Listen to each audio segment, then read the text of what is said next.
बढ़ेंगे खबरों में। जो ईडी ने राज्य में कई ठिकानों पर छापेमारी की है। मंत्री आलमगीर आलम के पीएस के नौकर के घर से मिला है नोटों का अंबार।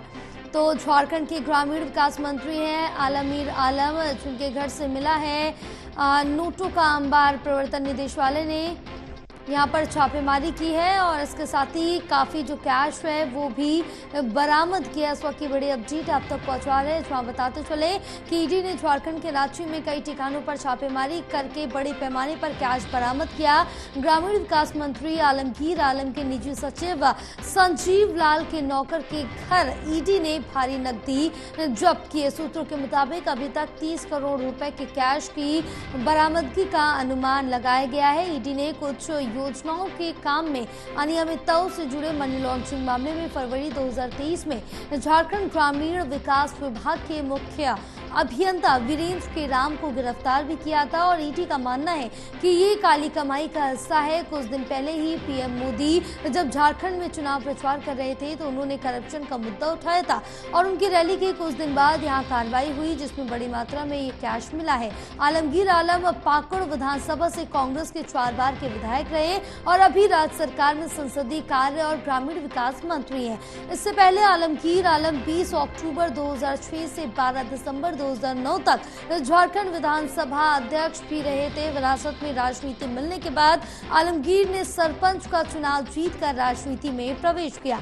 2000 में पहली बार वो विधायक बने और तब से लेकर अभी तक 4 बार विधायक बन चुके हैं। तो बड़ी अपडेट आप तक पहुंचा रहे हैं। जहां झारखंड के ग्रामीण विकास मंत्री आलमगीर आलम पर बड़ी कार्रवाई की गई। ईडी ने रांची के कई ठिकानों पर छापेमारी की।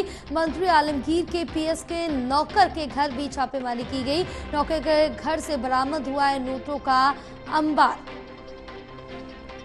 हमारे साथ हमारी सहयोगी रिया राय जुड़ी हुई है और ज्यादा जानकारी लेंगे। रिया, क्या अपडेट मिल पा रही है पूरे मामले को लेकर?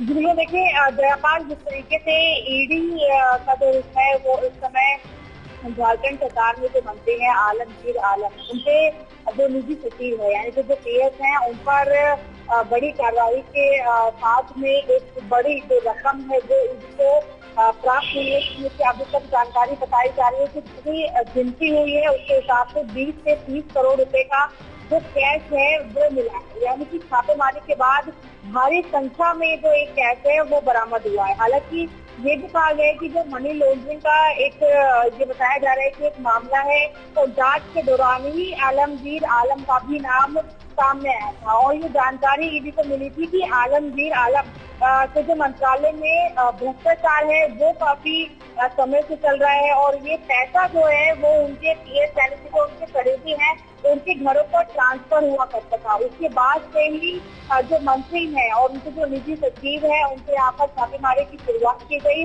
और जब ईडी के अधिकारी वहाँ पे पहुंचे तो उनको इस बात का अंदाजा बिल्कुल भी नहीं था कि वो शख्स वो सैलरी के रूप में सिर्फ 15,000 रुपए का वेतन मिलता था, उनके घर से इतना ज्यादा जो कैश है वो बरामद होगा। हालांकि अभी भी अधिकारियों ने जो नोट गिनने वाली मशीन है उस पर कर्मचारियों को बुलाया है और अभी भी जो गिनती है वो लगातार हो रही है। लेकिन ईडी ने ये भी दावेदारी की है कि बीते साल में ये कहा गया है कि मई का एक महीना था जिसमें कि चीफ इंजीनियर का नाम सामने आया था। यहाँ पर 10,000 रुपए की जो रिश्वत है उसको लेकर भी छापेमारी उससे पहले की गई थी। उस दौरान उनका बयान दर्ज किया गया था और उन्होंने ये बताया था कि मिनिस्टर के यहाँ पर जो रिश्वत का पैसा है उसको पहुंचाया गया है। यहाँ पर बात आलमगीर की हो रही है और उसके बाद से ही झारखंड में जो ग्रामीण विकास मंत्री के तौर पर अब आलमगीर को जाना जाता है पहली बार सामने आए थे। यानी कि जो 10,000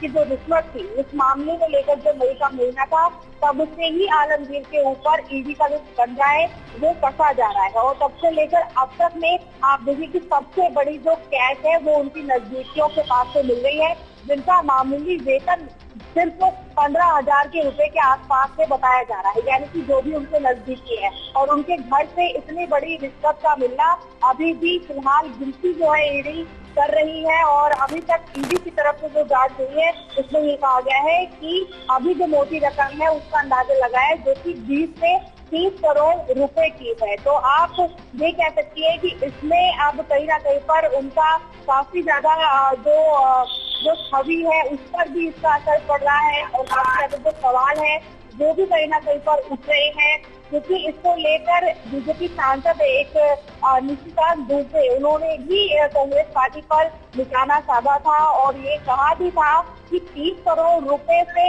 अधिक की और भी जो काउंटिंग है वो जारी है। और ईडी ने जो कार्रवाई की है उसमें कांग्रेस विधायक दल के नेता और जो झारखंड का जो भ्रष्टाचार है वो कहीं ना कहीं पर अब नजर आ रहा है। तो ऐसे में इस तरीके की जो दावेदारियां चल रही है वो अब बहुत ज्यादा खुलकर सामने आएंगी और जनता को इस बात का अंदाजा पता चल पाएगा कि आखिर कांग्रेस के अंदर और कितने तमाम चेहरे हैं जो कि इस तरीके का भ्रष्टाचार अलग अलग राज्यों में और अलग अलग तरीके से सत्ता के सदस्य करते नजर आ रहे हैं। तमाम जानकारी साझा करने के लिए बहुत शुक्रिया रिया आपका।